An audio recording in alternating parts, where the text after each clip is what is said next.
Hello everyone, welcome to this amazing platform of our channel Panesha for Competitive Examinations and I am Piyush. तो आज की class में हम discuss करने वाले हैं अपने 1300 प्लस कॉमन एरर्स को विद रूल्स एंड एक्सप्लेनेशन। तो बेसिकली आपका ये कोर्स में क्या करेंगे हम, आपकी जितनी भी एरर्स आई हुई हैं एसएससी में आज तक के एग्जामिनेशन में 1300 प्लस एरर्स आई हुई हैं, उन सारी एरर्स को हम उनके रूल्स जो भी हैं, रूल्स क्या ही बेसिकली हम रूल्स पर फोकस नहीं कर रहे होंगे, हमारा उसके पीछे क्या लॉजिक है, क्या बेसिक अंडरस्टैंडिंग बन सकती है, उन चीज़ों पर हम फोकस कर रहे होंगे। और इसके थ्रू हम क्या करेंगे, पूरी ग्रामर सेक्शन को रिवाइज कर लेंगे एक बार। तो ये आपके लिए बहुत ज़्यादा हेल्पफुल होगा, क्योंकि हम इन एरर्स के थ्रू क्या कर रहे होंगे, ग्रामर सेक्शन को पूरा 360 डिग्री एक बार देखने की कोशिश कर रहे होंगे, ठीक है ना। और इससे पहले मैंने आपको 6 लेक्चर करा दिए, ये आपका डे 7 का लेक्चर है। जो 6 लेक्चर करा चुका हूँ उसे जाके ज़रूर देख लेना, क्योंकि आपकी चीज़ें जो है धीरे धीरे बिल्ड की गई हैं इसमें। अगर आपको नहीं पता है ग्रामर के बारे में तो एक एक करके ही आप लेक्चर्स को देखें। तो उसमें क्या है, मैंने अगर पहले लेक्चर में आपको सारी चीज़ें एक्सप्लेन कर दी है तो उनको ही मैं धीरे धीरे ब्रिक बाई ब्रिक रखता गया हूँ इन चीज़ों में, ठीक है ना। तो उन्हें आप लेक्चर 1 से देखना शुरू करोगे तो ज़्यादा बेटर रहेगा आपके लिए, ठीक है ना, अगर आपने अभी अभी डे 7 देखना स्टार्ट किया है। खैर, इसके अलावा ये क्या आपके प्रीवियस ईयर क्वेश्चन है जो एसएससी में पूछे गए सारे के सारे।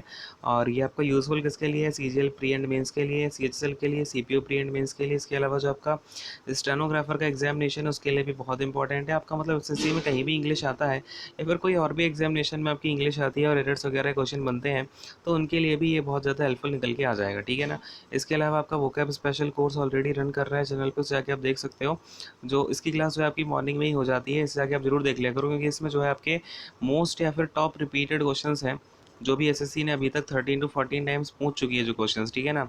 जिन वोकेबलरी से या फिर जो आपके क्वेश्चंस बन गए, जैसे आपके वन वर्ड सब्स्टिट्यूशन बहुत ज़्यादा रिपीट होते हैं, ठीक है ना।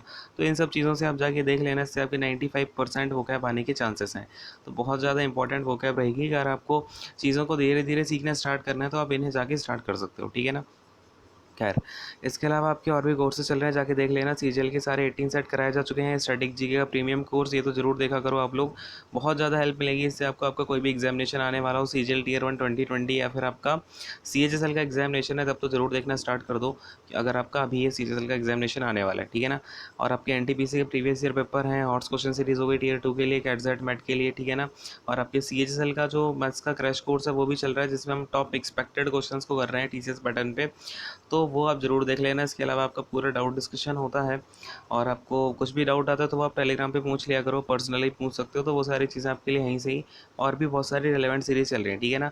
अब हम फटाफट से अपने क्वेश्चंस पर आ जाते हैं। क्या है आज हमारे पास डे 7 में, तो देखते हैं, ठीक है ना। चलो, इससे पहले कि आपने सारी चीज़ें देख ली होंगी, एंड अगर कोई डाउट होता है ना तो आप कमेंट सेक्शन में पूछ लिया करो, ये नहीं कि शर्मा शर्मी के चक्कर में डाउट भी छोड़ के आगे, ठीक है ना। चलो, ये अपना आज का डे 7 और ये अपना डे 7 का क्वेश्चन नंबर 117, ठीक है ना। और इससे पहले के जो आपके 116 क्वेश्चन हैं वो हम ऑलरेडी कर चुके हैं इससे पहले, तो आप जाके वो देख लेना। और ये जो पीडीएफ है आज मैं आपको प्रोवाइड कर दूंगा टेलीग्राम चैनल पर, तो आप उसके लिए ज़्यादा टेंशन मत लो। जैसा मैंने बोला हुआ था, आज आपको पीडीएफ जो है, पूरी पीडीएफ जो भी आज जितने भी क्वेश्चंस होंगे वो सारी पीडीएफ आपको मिल जाएगी, ठीक है ना। चलो, अब देखो पहला क्वेश्चन क्या है अपने पास में, 2 hours have passed since he had fallen asleep. मतलब कि 2 घंटे बीत चुके हैं जब से वो सोया हुआ है, ठीक है ना। तो अब देखो यहाँ पर क्या है अपने पास में, 2 आवर्स हैव पास्ड, यानी कि ये तो अपना हो गया, पास्ट की बात हो रही है, ठीक है ना, पास्ट परफेक्ट हो गया कोई, क्लियर है। अब इसके बाद हमने बोल दिया सिंस, यानी कि अपना यहाँ पर सिंस का मतलब क्या होता है, सिंस आपका बताता है कोई पॉइंट ऑफ टाइम को, ठीक है। क्या बताता है, किसी पॉइंट ऑफ टाइम को बताता है। अब मुझे एक बात बताओ, अगर ये पास्ट परफेक्ट में है तो ये कब से सोया हुआ होगा, तो वो सेंटेंस भी हमारा पास्ट में जा रहा होगा। तो कभी भी पास्ट परफेक्ट के साथ हम पॉइंट ऑफ टाइम जब बता रहे होते हैं तो वो सेंटेंस हमारा किस में होता है, पास्ट इंडेफिनिट में होता है, ठीक है। पास्ट इंडेफिनिट बोल दूँ मैं, या फिर इसे मैं क्या बोल दूँ, सिंपल पास्ट बोल दूँ, ठीक है ना। तो एक ही बात है, यानी कि आपका ये जो सेंटेंस है, सेंस के बाद हम जो पॉइंट ऑफ टाइम बताना चाह रहे हैं, ही हैड फॉलन एस्लीप, तो ये आपका ही हैड फॉलन एस्लीप नहीं होगा, क्या होगा, ही फेल एस्लीप, ठीक है ना। क्या आएगा आपका, सिंपल पास्ट में V2 का यूज़ होगा, ये आपका वर्ब का सेकंड फॉर्म, और ही फेल एस्लीप हो जाएगा, ठीक है। लेकिन अगर आपको एक और चीज़ याद रखनी है तो आप ऐसे भी याद रख सकते हो, इसका जो एक हमारा रूल निकल के आता है, रूल के बेसिकली इसका एक स्ट्रक्चर होता है, जैसे कि इट हैज़ बीन, ठीक है। अगर आपका इट हैज़ बीन आता है तो उसके बाद अगर आपका क्या आ रहा होता है, यहाँ पर पीरियड ऑफ टाइम आ जाए, क्या आ जाए यहाँ पर, period of time. Period of time क्या है भाई, अब पीरियड ऑफ टाइम जैसे कि आपका 2 आवर्स है, 2 आवर्स आपका क्या है, 2 आवर्स आपका पीरियड ऑफ टाइम ही तो है। तो ये जो पीरियड ऑफ टाइम का यूज़ आ जाए, इसके बाद में आपका क्या आ जाता है, सिंस आ जाता है, ठीक है ना। यहाँ पर आपका इट हैज़ बीन या हैव बीन जो भी आपकी सुटेबल बने, यहाँ पर इट की जगह आपका कोई सब्जेक्ट भी हो सकता है, कोई इशू नहीं है, ठीक है ना। तो यहाँ पर आपका क्या आ जाएगा, सिंस का यूज़ होता है, ठीक है ना। और सिंस के बाद हम क्या लगा देंगे यहाँ पर, जो भी आपका सिंस के बाद में पॉइंट ऑफ टाइम आएगा वो आपका किस में आएगा, सिंपल पास्ट में आएगा, ठीक है ना। ये चीज़ आप थोड़ी सी ध्यान रख लेंगे तो आपके लिए ईजी हो जाएगा स्ट्रक्चर को पहचानना। लेकिन आपको दिमाग में बस एक चीज़ क्लियर रखो कि ये वाला टेंस किस में आया है, पास्ट परफेक्ट में आया है, तो सिंस के बाद जो भी बनेगा वो अपना सिंपल पास्ट में बन रहा होगा या पास्ट इंडेफिनिट में बन रहा होगा, ठीक है ना। तो क्या आएगा यहाँ पर, हैड फॉलन हट जाएगा, फैल आ जाएगा, ठीक है। तो एरर किस में है, थर्ड वाले ऑप्शन में अपनी एरर है। हटाता हूँ इसको, अगले क्वेश्चन पर आते हैं, ठीक है ना। क्लियर हो गया, चलो। अब अपने पास नेक्स्ट क्वेश्चन नंबर 118 में क्या है भाई, having broken down the driver sent the car to the garage. यानी क्या बात हो रही है, जब आपके having broken down the driver. अब जरा मुझे सेंटेंस में आप देख के बताओ, आपको ये सेंटेंस देख के सब्जेक्ट क्या समझ में आ रहा है। यहाँ पे ना आपका जो इस टाइप के सेंटेंसेस होते हैं, सबसे पहले मैं आपको एक बात समझाता हूँ। आपके जिस टाइप के सेंटेंसेस में आपको सब्जेक्ट थोड़ा इधर उधर दिखे ना, उस टाइप की एरर को हम क्या बोलते हैं, उस टाइप की एरर होती है आपकी सब्जेक्ट मिसमैच वाली, ठीक है। इसमें आपका क्या हो गया है, सब्जेक्ट क्या हो गया, थोड़ा सा मिसमैच हो गया है। तो देखो कैसे मिसमैच हो गया। अब ये जो है having broken down the driver, इसका मतलब क्या हुआ, जैसे ही आपकी ख़राब हो गया, ब्रोकन डाउन का मतलब क्या होता है, ख़राब हो जाना, ठीक है ना, या फिर आपका बीच में चलते चलते रुक जाना। तो having broken down the driver, तो यहाँ पे क्या सेंस बन रहा है कि जो आपका ड्राइवर था वो ब्रोकन डाउन हो गया, यानी कि ड्राइवर क्या हो गया, ख़राब हो गया, और उसने गाड़ी को भेज दिया टू द गराज, और उसने गाड़ी को भेज दिया कहाँ पे, गराज में। तो इसका सेंस जो है हमारा यहाँ पर क्लियर नहीं निकल के आ पा रहा है, क्योंकि आपके इन दो सेंटेंसेस का जो है, हैविंग ब्रोकन डाउन का और इसके बाद में आपका जो अगला सेंटेंस आ रहा है कार टू द गैराज, आपका इस सेंटेंस में सेंस आपकी प्रॉपरली आ नहीं पा रही है। क्योंकि हमें क्या करना है, कार का ही सेंस हमें देना है ब्रोकन डाउन में, यानी कि ख़राब क्या हुई है, कार, और इस कार को ही भेजा जाना है गराज में, किसके द्वारा, तो ड्राइवर के द्वारा, ठीक है ना। तो हमारा जो सब्जेक्ट बनेगा यहाँ पर, डूअर कौन है, डूअर यहाँ पे कार तो नहीं है, डूअर हमारा ड्राइवर है। तो देखो इस मिसमैच को हम कैसे ठीक कर रहे होंगे, बड़े ही ध्यान से देखना।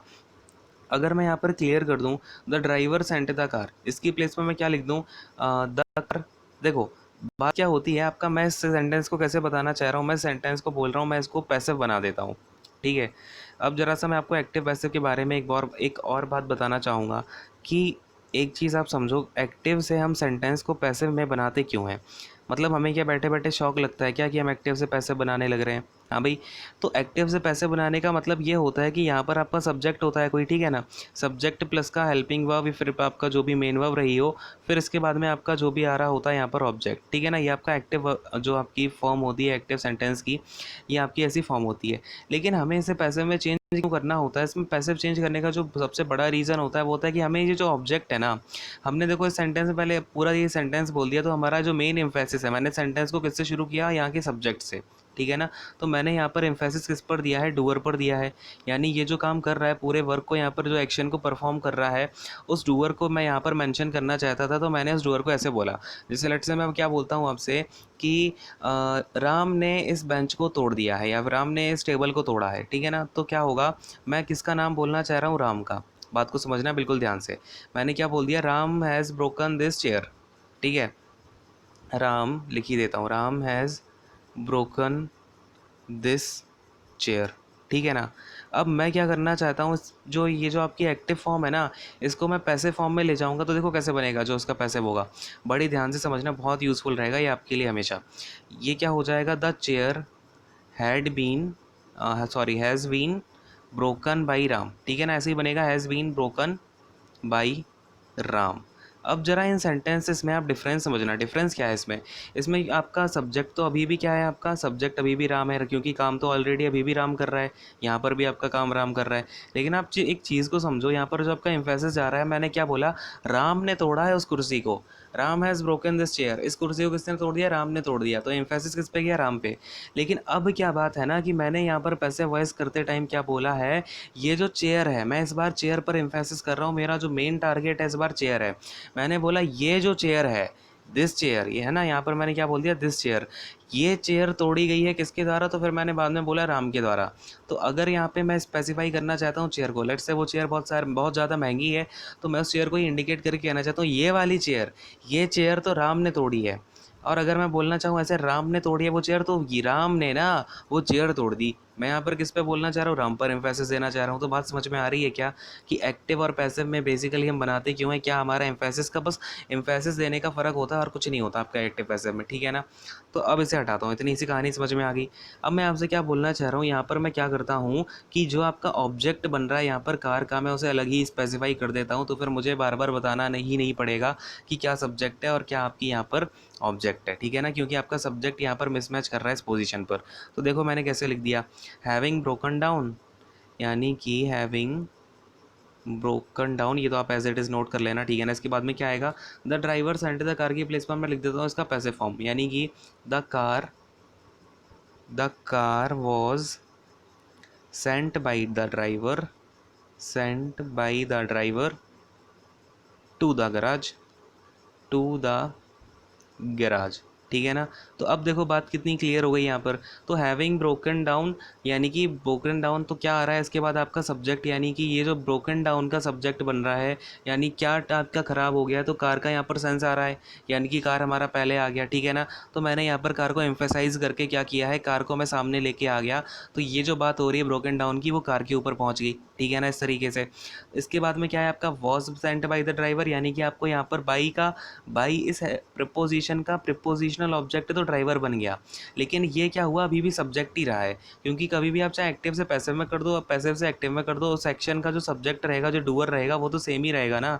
ऐसा थोड़ी ना कि अब कार ने ड्राइवर को भेज दिया होगा गैराज में, ठीक है ना। अभी भी ड्राइवर ही कार को भेजेगा गैराज में, इसलिए मैंने क्या बोला है, बाय द ड्राइवर, ठीक है। इसके बाद में टू द गैराज, कोई दिक्कत नहीं है, टू आपका प्रपोजिशन हो जाएगा और प्रपोजिशन का ऑब्जेक्ट क्या बनेगा, गैराज बनेगा।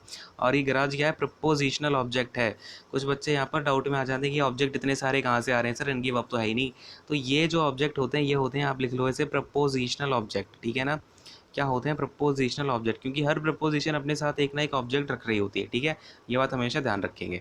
अब ये क्वेश्चन क्लियर हुआ कि नहीं हुआ, आज के बाद इस तरीके के डाउट आएंगे क्या किसी को, नहीं आएंगे। किसने पढ़ा दिया है, पीयू सर ने पढ़ा दिया है। खैर हटाओ, अगले क्वेश्चन पर आते हैं, क्वेश्चन नंबर 119। बड़े ही ध्यान से देखो भाई, he is one of those writers who has one acclaim the world over, यानी कि वो उन सारे राइटर्स में से एक है जिन्होंने अक्लेम किया है पूरे वर्ल्ड में, ठीक है ना। तो अब जरा इस बात को समझना है यहाँ पर बड़े ही ध्यान से, कि आपको यहाँ पे ना इस सेंटेंस में कुछ बच्चों को क्या होता है, रट्टे बैठा दिए जाते हैं कि कभी भी आपका वन हो, वन के बाद में ऑफ आए, इसके बाद में आपका कोई भी नाउन या प्रोनाउन आए, ये नाउन और प्रोनाउन आपका हमेशा प्लूरल होता है, और इसके बाद में आपकी जो भी लेट से कोई यहाँ पर रिलेटिव प्रोनाउन आ गया, मोस्टली प्रोबेबली आपका हु ही आ रहा होता है, ठीक है ना। इसके बाद में आपका क्या आता है, यहाँ पर जो भी वर्ब आती है वो प्लूरल आ जाएगी, ठीक है, ये प्लूरल आ जाएगी। लेकिन इसके पीछे का ना लॉजिक है बहुत ही ईजी सा, रूल तो चलो ठीक जगह है, ये आप इंग्लिश को ना कोई एक सेट ऑफ रूल्स मत समझो, इसके पीछे हर चीज़ का क्या है, इंग्लिश एक लैंग्वेज ही तो है। लैंग्वेज यानी कि हमने बोलने के लिए डिसाइड किए हुए हैं कुछ पैरामीटर्स, यानी कि हम उन्हीं के ऊपर तो काम करेंगे जो हमारा लॉजिक है, ठीक है ना। तो बोलने का लॉजिक समझना है यहाँ पर बड़े ही ध्यान से, कि अपना लॉजिक क्या निकल के आ रहा है। देखो, he is one of those writers, अब वो क्या बोलना चाह रहा है, वो उन राइटर्स में से एक है, who has one acclaim the world over. तो ये जो one acclaim the world over किया है, तो ये क्या अकेले वन ने किया है, यानी अकेले उसने किया है क्या, यानी कि ये जो बात की जा रही है, one acclaim the world over, ये सारे के सारे राइटर्स किया है ना। मतलब कि ये कुछ सेट ऑफ, लेट्स से मैं बोलूँ यहाँ पर आपके कुछ राइटर पढ़े हुए हैं, बहुत सारे राइटर पढ़े हुए हैं, ठीक है। इन सारे राइटर्स ने क्या किया है, ये इन्होंने वन किया है अक्लेम द वर्ल्ड ओवर, ठीक है। They have one acclaim the world over, ठीक है ना, ये बात हो गई। तो इन सारे राइटर्स ने किया है ना, अब इन्हीं सेट में से कोई एक ही है, जो ही की बात हो रही है, इन्हीं सबसे कोई एक ही। तो इसका मतलब क्या हुआ, इन सारे के सारों ने क्या किया है आपका, they have one acclaim the world over, यानी कि अगर मैं इन सारे राइटर्स के बारे में बता रहा हूँ, तो यहाँ पर आपका क्या आना चाहिए, यहाँ पे आपका हैव आना चाहिए कि नहीं आना चाहिए, क्योंकि बात किसके बारे में हो रही है, पूरे सारे के सारे राइटर्स के बारे में हो रही है कि नहीं हो रही है। यहाँ पे किसी अकेले के बारे में तो हो नहीं रही कि इसने अकेला, ये अकेला राइटर है जिसने कि पूरे वर्ल्ड में अपना एक्लेम किया है ना।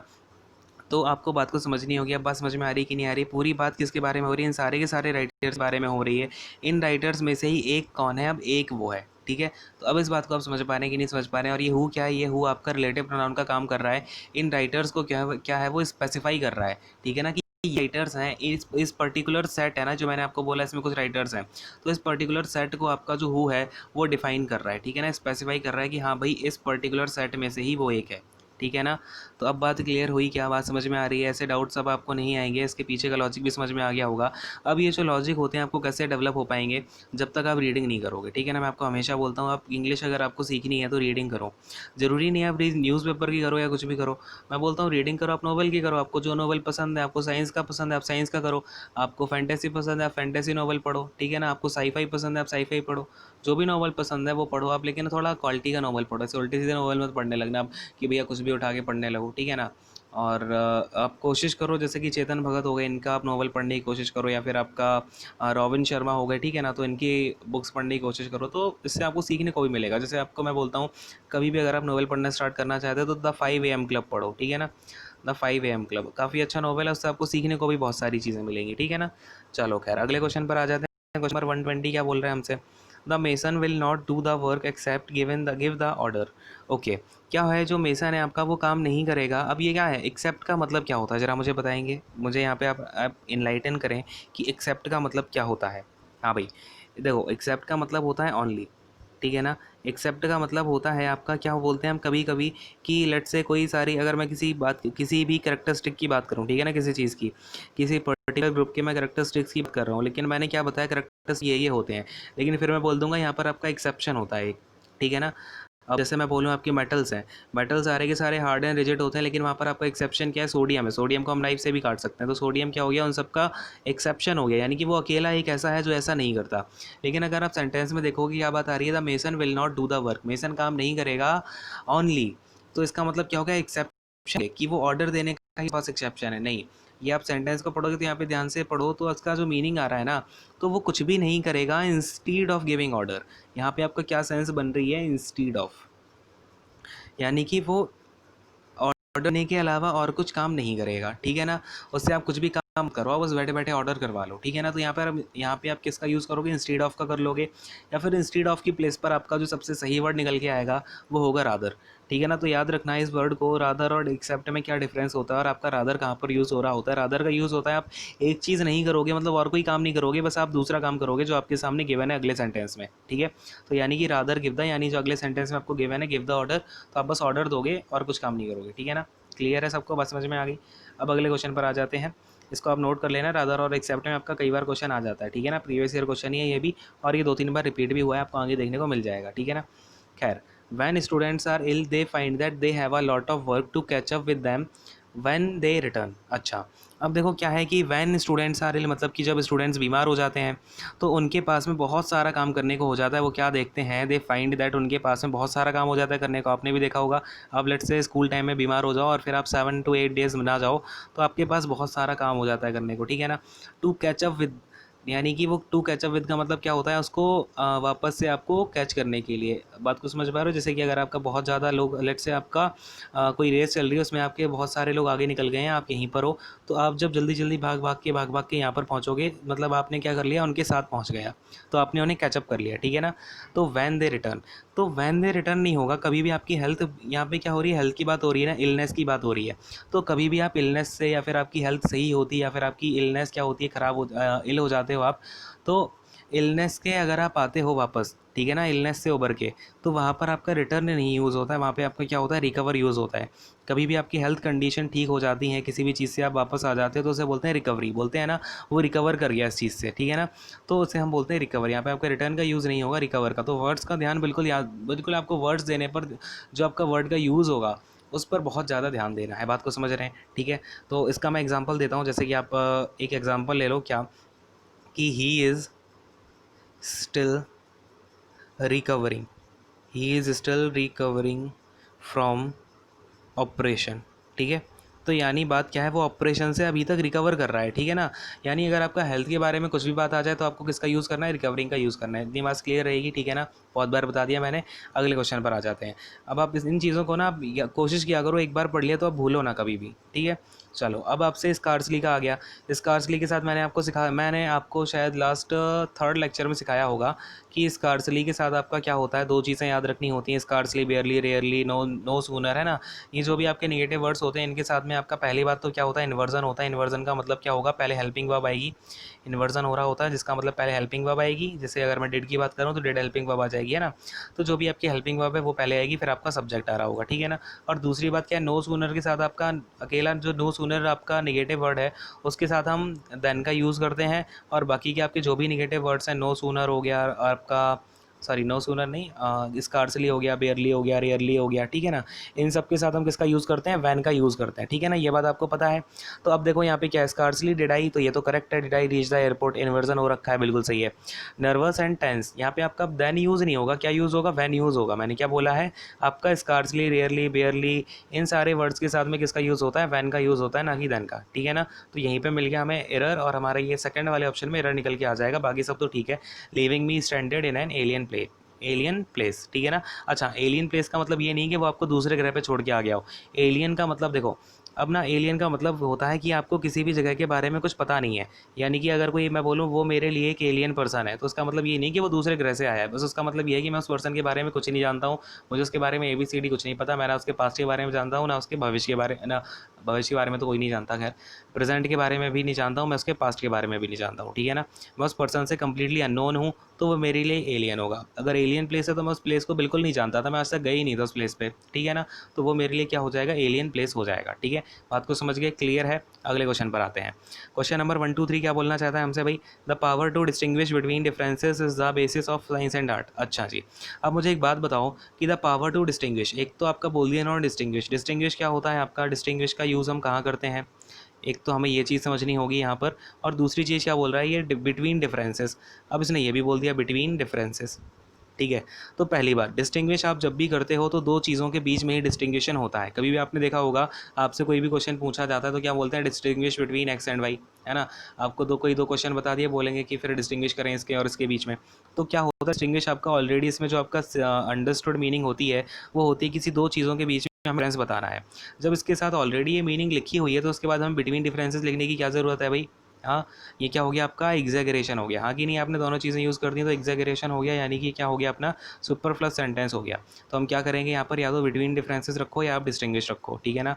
तो बिटवीन डिफरेंसेस मैं हटा देता हूँ, डिस्टिंग्विश रख लेता हूँ। तो the power to distinguish is the basis of science and art, ठीक है।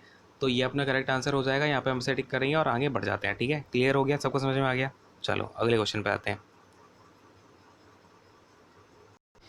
तो भाई देखो इसे, I have seen her only once but I am liking her allot.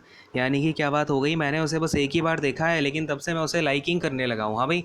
तो देखो बेसिकली आपका क्या है, ये I have seen her only once होता है ना, किसी को आपने एक बार देखा और फिर दिल में आपकी गिटार बजने लगी, है ना। तो वही बात हो रही है, I have seen her only once, मैंने देखा तो उसे एक ही बार है लेकिन आई एम लाइकिंग। अब ये क्या हो गया कि यहाँ पे आपका बनिया उसने इंग्लिश तो बड़े ही धांसू तरीके से बोल दी कि उसे लाइक करने लगा है, लेकिन वो बोलने में कर गया गलती। आपको पता चल गई क्योंकि आप तो मुझसे पढ़े हो लगातार एरर्स, है ना। तो आपने देखा, अरे भैया ये तुम आई एम लाइकिंग कैसे बोल रहे हो, तुम लाइक करते हो वो सब तो ठीक है लेकिन तुमने आई एम लाइकिंग कैसे बोल दिया। क्योंकि लाइकिंग क्या है, आपके इमोशंस को बता रहा है, लाइक क्या कर रहा है, आपके इमोशंस को बता रहा है। और कभी भी इमोशंस जो होते हैं ना, इमोशंस आपके कॉन्टीन्यूस फॉर्म में नहीं बताए जाते। आपने कहा, वो बोला क्यों भाई, अब आपको तो पता है कि आपको सारे रीज़न पता होने चाहिए। उसने बोला कि क्यों, आपने अगर वैसे पढ़ा होता तो आप बोलते कि मुझे नहीं पता, लेकिन आपने क्या क्या हुआ है, रीजंस भी पढ़े हुए हैं, लॉजिक से समझा हुआ है, ठीक है ना। तो इमोशंस में क्यों नहीं होता है आपका, इमोशंस आपके जो भी होते हैं उनके साथ में हम आईएनजी क्यों नहीं यूज़ करते हैं। तो लेट्स से अगर मैंने आपसे बोला, मैं क्या आपसे ऐसे बोलूँगा कि मैं तुम्हें पसंद कर रहा हूँ, मतलब मेरी प्रोसेसिंग चल रही है अभी पसंद करने की। अब लेट्स से 1 to 2 आवर्स के बाद मैं तुम्हें लाइक करने लगूंगा, लेकिन अभी क्या चल रही है, मेरी प्रोसेस चल रही है। मैं तुम्हें देखूंगा, समझता रहूँगा, इसके बाद में मैं तुम्हें पसंद करना शुरू कर दूंगा, ठीक है ना। तो इस तरीके से चीज़ें नहीं होती हैं। जैसे अगर मैं बोलूँ आई लव यू, ठीक है, तो लव में अगर मैं बोल दूँ आई लविंग यू, ठीक है ना, आई एम लविंग यू बोलता हूँ, तो इसका मतलब क्या होगा कि मैं तुम्हें प्यार कर रहा हूँ, मतलब मैं अभी प्रोसेस में हूँ करने की। अब एक टाइम ऐसा आएगा जब मेरी प्रोसेस कंप्लीट हो जाएगी, then I will love you. तो ऐसा नहीं होता। इमोशंस में क्या होता है, आपके इमोशंस होते हैं देखो, इमोशंस जो होते हैं ना आपके, इमोशंस इन्फिनिटिस्मली टाइम में आपके कंप्लीट हो जाते हैं। क्या बोलते हैं हम इनको, इन्फिनिटिस्मली, ठीक है। यानी कि आपका अगर मैं हिंदी में बोलना चाहूँ क्षण भर में, ठीक है ना, क्षण भंगुर जो होता है, यानी कि क्षण भर में आपके इमोशंस जो हैं जागृत हो जाते हैं और आपका बिल्कुल इसमें इमोशंस पूरे आप अपनी फीलिंग्स को बोल देते हो, ठीक है ना। तो बहुत ही जल्दी आपका ये एक्शन हो जाता है, तो इसमें कोई भी आपका कॉन्टीन्यूस का तो इसमें कोई सीन बनता ही नहीं है, ठीक है ना। तो इसलिए हम क्या करते हैं, इमोशंस में कभी भी कॉन्टीन्यूस टेंसेस का यूज़ नहीं करते हैं, ठीक है। ये बात क्लियर हो पा रही है क्या? तो यहाँ पे क्या आएगा, but I like her a lot, यानी मैंने उसे देखा तो उसे एक ही बार है, लेकिन क्या हुआ, मैं उसे लाइक करने लगा हूँ बहुत ज़्यादा, ठीक है। चलो खैर, अगले क्वेश्चन पर आते हैं। क्वेश्चन नंबर 125, रीजन समझ में आ गया ना? अगर कोई डाउट होता है तो कमेंट सेक्शन में पूछ लेना, कोई दिक्कत नहीं है, ठीक है।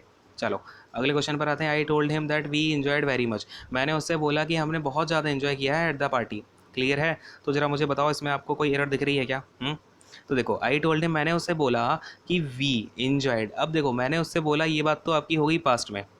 बात को समझना बहुत ही ध्यान से, ये आपकी पास्ट में बात हो रही है, ठीक है। पहली बात क्या होगी, आई टोल्ड हिम, ठीक है ना। आई टोल्ड हिम, मैंने उससे को बोला, यानी मैंने पास्ट में कहीं पर उससे बोला हुआ है, तो ये मैंने पास्ट इंडेफिनिट में उससे बोला, ठीक है। अब we enjoyed very much at the party, मतलब ये जो आपकी पार्टी चली होगी इस पास्ट इंडेफिनिट से भी पिछले वाले टाइम में चली होगी कहीं ना कहीं, ठीक है ना। तो अगर मेरे पास में दो पॉइंट ऑफ टाइम होते हैं और उसमें पहला वाला टाइम आपका पास्ट इंडेफिनिट निकल के आ रहा है, तो दूसरा जो उससे भी पहले का टाइम होगा वो कौन से टेंसेस में होगा आपका, वो होगा आपके पास्ट परफेक्ट में होगा कि नहीं होगा? बोलो हाँ।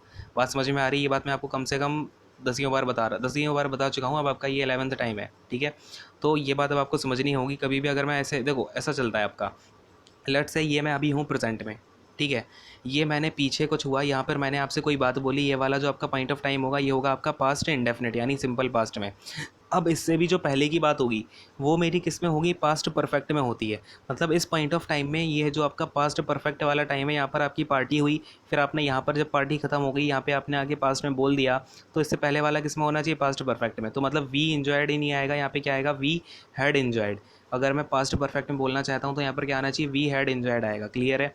रीज़न समझ में आया कि नहीं आया? तो हमेशा ये ध्यान रहेगी ये वाली बात, अब भूलोगे तो नहीं, ठीक है। तो वी हैड इंजॉयड आ जाएगा, यहाँ पर हम अपना एरर किस में मार्क कर देंगे, सेकंड वाले ऑप्शन में एरर मार्क कर देंगे, ठीक है। चलो अगले क्वेश्चन पर आ जाते हैं फटाफट से। क्वेश्चन नंबर 126 हमसे क्या बोलना चाह रहा है, John is working very hardly as the examination are fast approaching, ठीक है। तो जॉन क्या कर रहा है, हार्डली काम कर रहा है, तो वर्किंग वेरी हार्डली आएगा कि वेरी हार्ड आएगा? देखो, हार्डली होता है आपका, दो वर्ड होते हैं, एक होता है आपका हार्डली और एक होता है आपका हार्ड, ठीक है ना। अब इस हार्डली को या तो आप यूज़ कर लो एज अ एडजेक्टिव, तो कोई दिक्कत नहीं है, am I hardly earn money, ऐसे बोलते हैं ना।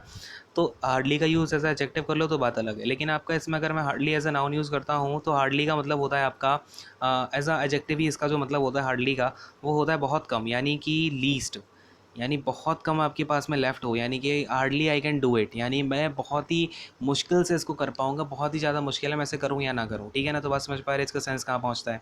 और ये वाला जो हार्ड होता है, ये होता है आप कोई हार्ड वर्क कर रहे हो या फिर कोई आपका बहुत ज़्यादा हार्ड आपने कोई प्रिपरेशन कर रखी है किसी के लिए, आप बहुत ज़्यादा मेहनत करे जा रहे हो, तो उसके लिए आई एम वर्किंग हार्ड बोलते हैं, ठीक है ना। तो अब देखो यहाँ पर कौन सी सेंस आ रही है, John is working very hardly, तो जॉन बहुत ज़्यादा धीमे धीमे, बहुत ही हार्डली का मतलब इसमें निगेटिव होता है, ठीक है ना। हार्डली आपका निगेटिव सेंस में आ रहा होता है, ठीक है। क्लियर है? तो अब देखो यहाँ पर अपना यूज़ किसका होगा, हार्डली का नहीं होगा, वो बहुत ज़्यादा अच्छी तरीके से मेहनत कर रहा है, जैसे आप लोग मेहनत कर रहे हो अपने एग्जाम के लिए, तो उसी तरीके से वो हार्ड मेहनत कर रहा है, ठीक है ना। As the examination are fast approaching, यानी क्या है कि एग्जामिनेशन आपके पास आने वाले हैं, इसलिए उसने हार्ड मेहनत करनी शुरू कर दी है, ठीक है। क्लियर है? तो देखो, हार्डली का मतलब होता है, अगर मैं आपको पूरा स्पेसिफिकली बताना चाहूँ, इसे हम नोट कर लेना एक बार, फिर आपको दिक्कत नहीं पड़ेगी। इसे लिख दो ऑलमोस्ट, ऑलमोस्ट नो लिख लो, या फिर आप इसे नन बोल दो, ठीक है ना। इसके बाद में अगर मैं आपसे हार्ड की बात बोलना चाहूँ तो हार्ड आप इसे लिख लो नीडिंग, नीडिंग, या फिर आप इसे बोल दो यूजिंग एफर्ट, ठीक है ना। इस तरीके से आप इन दोनों को डिफाइन कर सकते हो, इसे नोट डाउन कर लेना तो ईजी हो जाएगा, ठीक है। हटा रहा हूँ इसको, अब आप इसे पॉज करके करते रहना। क्वेश्चन नंबर 127 देखो, ही एट नथिंग सिंस येस्टरडे, यानी उसने क्या किया है, कल से कुछ भी नहीं खाया। अब मुझे एक बात बताओ, ये आपका येस्टरडे की बात हो गई, यहाँ पर आपका पॉइंट ऑफ टाइम दिख रहा है, यानी सिंस येस्टरडे यानी कल की बात हो रही है, ठीक है। तो कल से लेके आज तक उसने कुछ नहीं खाया, यानी कि क्या ये बात पास्ट में ख़त्म हो गई है क्या? अगर मैंने आपको जो टेबल, जो आपको मैंने टाइम लाइन दिखाई थी, लेट्स से मैं यहाँ पर मेरा प्रेजेंट है, ठीक है, ये मेरा प्रेजेंट है और ये मैंने कल कुछ नहीं खाया, तो कल से लेके मैंने आज भी कुछ नहीं खाया है ना। अगर मैंने आज अभी कुछ खा लिया होता तो मैं ये कुछ बात ही नहीं बोलता कि उसने कुछ नहीं खाया है। क्लियर है? बात को समझ पा रहे हैं? तो यहाँ पर आपका ये क्या बनेगा, ये आपका प्रेजेंट परफेक्ट में बनेगा। प्रेजेंट परफेक्ट में क्यों बनेगा? क्योंकि क्या बात हो रही है कि मैंने अभी तक कुछ, उसने जो है अभी तक कुछ नहीं खाया, अगर वो अभी कुछ खा लेता तो मुझे ये सेंटेंस बोलना ही नहीं पड़ता। क्लियर है ना लॉजिक मेरा? बात को समझ पा रहे हो? प्रैक्टिकली चीज़ों को सोचा करो, ठीक है। तो ही हैड ईटन, तो यहाँ पर क्या आ जाएगा, ही हैड ईटन, यानी हमने प्रेजेंट परफेक्ट का यूज़ कर लिया। तो क्या बात होगी, he has eaten nothing since yesterday, यानी उसने कल से लेके आज तक, जब मैं ये बात बोल रहा हूँ इससे जस्ट पिछले वाले टाइम तक, यानी ये बात पूरी प्रेजेंट भी नहीं हो पाई है। बात को समझ रहे हो, पूरी इस टाइम लाइन को समझने की कोशिश करो। ये अगर प्रेजेंट है मेरा, ये सिंपल प्रेजेंट है, ठीक है। इससे जस्ट पिछला टाइम मेरा क्या होता है, प्रेजेंट परफेक्ट का होता है। इससे पिछला सिंपल पास्ट का होता है। इससे पिछला पास्ट परफेक्ट का होता है, ठीक है। अब बात क्या हो रही है, मैं पास्ट की बात कर रहा हूँ, ठीक है, मेरा पास्ट वाला काम है, और मैं देख रहा हूँ कि इसने अभी तक खाना नहीं खाया, फिर मैं बोलना शुरू करता हूँ। मतलब अगर प्रेजेंट में बोल रहा हूँ तो इससे पहले जो कंडीशन होगी मेरी, वो कौन सी होगी, प्रेजेंट परफेक्ट में होगी। तो अब आप सारी टाइमलाइन को समझ पा रहे हो क्या, टेंसेस को यूज़ करने का तरीका। आपको रट्टे नहीं बैठाने। आपको बोला जाता है कि यहाँ पे अगर यस्टरडे आ गया तो यहाँ पर आपका हमेशा प्रेजेंट परफेक्ट का यूज़ होगा। मतलब बहुत मुश्किल चीज़ें होती हैं, वो लॉजिक समझो, ठीक है। चलो यहाँ पर क्या हो गया, he had eaten nothing since yesterday, मतलब उसने कल से कुछ नहीं खाया। क्लियर है। अगले सेंटेंस पर आता हूँ। क्वेश्चन नंबर 128 क्या बोल रहा है, an experimental vaccine has brought glimmer of hope for the malarial researchers, मतलब कि जो आपकी एक एक्सपेरिमेंटल वैक्सीन है उसने क्या किया है, ग्लिमर ऑफ होप। अब देखो, कभी भी आपका कोई भी चीज़, जैसे मैं बोल दूँ पीस ऑफ पेपर, ठीक है, जैसे मैं बोलता हूँ पीस ऑफ पेपर, जैसे आपका पेपर क्या है, अब इसका पेपर का वो नहीं बना सकते कि हम इसका लेट्स से प्लूरल बना दें या फिर सिंगुलर बना दें, तो हम इसे कैसे बोलते हैं, सॉरी ये पीप नहीं है, पीस है, ठीक है ना, इतना सा समझ जाया करो थोड़ा सा। पीस ऑफ पेपर है, ये आपका कैसे बोल दूंगा मैं, अगर मुझे एक बोलना है, अगर मेरे पास एक पेपर है तो मैं क्या बोलूँगा, अ पीस ऑफ पेपर। अगर मुझे कई सारे बोलने हैं तो मैं बोलूँगा pieces of paper, pieces of paper, ठीक है ना। तो इसी तरीके से अब होप क्या है आपका यहाँ पर, इन ये आपका क्या है, अनकाउंटेबल नाउन है, यानी इसका हम प्लूरल तो बना नहीं सकते, सिंगुलर बना नहीं सकते। तो मुझे अगर एक तरीके का ये दिखाना है ना, आशा की किरण, क्या बोलता है आपके, ग्लिमर ऑफ होप क्या होती है आपकी, आशा की किरण बोलते हैं ना हम हिंदी में।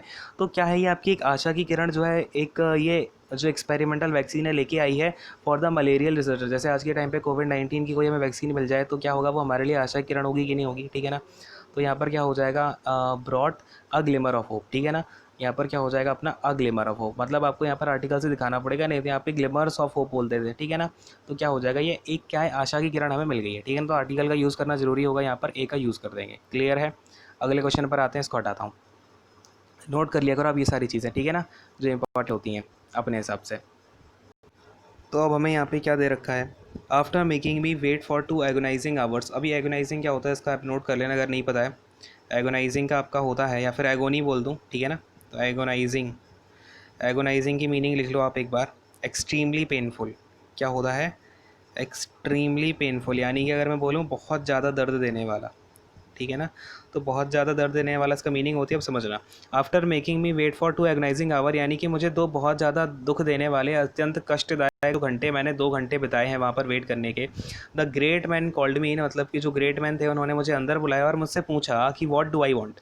अब ज़रा यहाँ पर बड़े ध्यान से समझना, आपको यहाँ पर क्या कोई क्वेश्चन मार्क दिख रहा है, नहीं दिख रहा है, यानी ये आपका क्या है, क्वेश्चन वर्ड तो नहीं है, ठीक है ना। वॉट यहाँ पर आपका एज अ क्वेश्चन वर्ड तो यूज़ नहीं हुआ है, तो ये क्या है, एंड आस्क्ड मी वॉट, यानी कि उसने मुझसे पूछा। तो ये वॉट यहाँ पे किस तरीके से यूज़ हुआ है, ये वॉट आपका कंजंक्शन बन रहा है यहाँ पे। बात को समझ पा रहे हो, क्या है ये आपका क्वेश्चन वर्ड नहीं है, ये क्या है आपका एज अ कंजंक्शन यूज़ हुआ है। और कंजंक्शन के बाद क्या हम हेल्पिंग वर्ब का यूज़ करते हैं क्या, नहीं यूज़ करते हैं। तो यहाँ पर आपका ये क्या होना चाहिए, अगर ये कंजंक्शन है तो यहाँ पर क्या, ये यहाँ पे होना चाहिए आई वॉन्टेड। क्लियर है, क्योंकि आपका टेंस किस में है, पास्ट में चल रहा है। बात को समझ पा रहे हो ना, कि मुझे 2 घंटे वेट कराने के बाद ग्रेट मैन ने मुझे अंदर बुलाया, कॉल्ड मी इन, ये आपका पास्ट में यहाँ से सेंटेंस चल रहा है, called me in and asked, यानी मुझसे पूछा व्हाट आई वांटेड, ठीक है ना। तो सेंटेंस क्या होगा आपका, व्हाट आई वांटेड, ये आपका क्वेश्चन वर्ड नहीं है। देखो क्या होता है, ये देखो व्हाट क्या होता है आपका एज अ कंजक्शन यूज़ होता है। इसका जो आपको एग्जाम्पल समझना है वो आप ऐसे समझ लो, जो आपके क्वेश्चन वर्ड वाले डायरेक्ट सेंटेंसेस होते हैं ना, हम इनडायरेक्ट में जब चेंज कर रहे होते हैं तो क्या करते हैं, व्हाट को हम क्या करते हैं एज अ कंजंक्शन यूज़ कर लेते हैं और उसके आगे सेंटेंस को इससे जोड़ देते हैं। तो उस टाइम पे हम क्या कर रहे होते हैं, सब्जेक्ट को पहले लिखते हैं, फिर उसके बाद में हेल्पिंग वर्ब को लिखते हैं। क्लियर है। तो वही केस आपका यहाँ पर है, समझ गए क्वेश्चन को, ठीक है, समझ में आ गया ना, क्लियर है। अगले क्वेश्चन पर आते हैं। क्वेश्चन नंबर 130, देखो यहाँ पे क्या है, the above and flow of the tides, यानी कि जो एब एंड फ्लो है टाइड्स का। अब देखो जरा, जैसे मैं आपसे बोलता हूँ ब्रेड एंड बटर, ये क्या होते हैं आपके, कॉम्प्लीमेंट्री होते हैं कि नहीं होते हैं, ब्रेड एंड बटर एक साथ यूज़ होता है। और ऐसे ही अगर मैं बोल दूँ द हॉर्स एंड कार्ट, ठीक है ना, हॉर्स एंड कार्ट, ये दोनों अगर एक साथ लगे हुए हैं, हॉर्स एंड कार्ट अगर आपके एक साथ यूज़ हुए हैं तब तो ठीक है, लेकिन अगर अलग अलग यूज़ हुए हैं, लेट्स से घोड़ा अलग कहीं खड़ा हुआ है, कार्ट अलग खड़ी हुई है, तो इन दोनों के साथ में हम क्या करेंगे, प्लूरल हेल्पिंग वर्ब का यूज़ करते हैं। लेकिन अगर ये दोनों एक दूसरे के क्या हो रहे हैं, कॉम्प्लीमेंट्री बन के आ रहे हैं, तो कॉम्प्लीमेंट्री के केस में हम क्या करेंगे भाई, कॉम्प्लीमेंट्री के केस में हम एक साथ यूज़ इनका कर लेते हैं और यहाँ पर हमारी सिंगुलर वर्ब यूज़ हो जाती है, ठीक है ना। क्या यूज़ हो जाती है, सिंगुलर वर्ब यूज़ हो जाती है। अब इसी तरीके से अगर मैं यहाँ पर देखता हूँ, देखना जरा ध्यान से, तो ये होता है आपका, जैसे जो टाइड्स होते हैं ना, टाइड्स आपने देखते हैं टाइड्स कैसे आ रहे होते हैं, एक बार आगे आता है, एक बार थोड़ा सा पीछे जाता है, फिर थोड़ा सा आगे आता है, थोड़ा सा पीछे, थोड़ा आगे, थोड़ा पीछे। तो क्या कर रहा होता है, ये आगे पीछे और थोड़ा सा हल्का सा ऊपर नीचे आ रहा होता है। तो इसको हम क्या बोलते हैं, इब एंड फ्लो ऑफ टाइड बोलते हैं, ठीक है ना। तो ये क्या होता है, हमारा as a single subject use होता है। क्लियर है, as a single subject use होगा तो हमारा जो इसमें वर्ब आएगी वो भी कौन सी आएगी, सिंगुलर वर्ब आएगी। तो ये भी आप एक ऐड कर लेना, जैसे ब्रेड एंड बटर होता है, ब्रेड एंड बटर के साथ आपका द एब एंड फ्लो भी ऐड कर लेना। ये आपको क्वेश्चन आ चुका है और कई सारे बच्चों को नहीं पता होता ये क्या होता है, ठीक है ना। तो एब एंड फ्लो ऐड कर लेना, इसके साथ में हमारी जो वर्ब आएगी कैसी आ जाएगी, अब इज आ जाएगी। क्लियर है। तो जब भी दो चीज़ें एक दूसरे की कॉम्प्लीमेंट्री होती हैं हम उसके साथ किसका यूज़ कर लेते हैं, एक ही वर्ब का यूज़ कर लेते हैं, क्योंकि वो काम क्या कर रही हैं, बेसिकली वो जो काम हो रहा है वो एक ही काम हो रहा है, ठीक है ना। तो इस तरीके से हम इस चीज़ को समझ सकते हैं। क्लियर है। तो आई होप कि आपको इतने सारे जो भी एरर्स कराए हैं मैंने वो समझ में आ गई होंगी। एंड इसके बाद की एरर हम अगले जो आपका लेक्चर होगा उसमें यूज़ कर समझेंगे, ठीक है ना। तो सेशन है यहीं पे एंड मैं करूँगा। And thank you so much, God bless you all, take care, bye.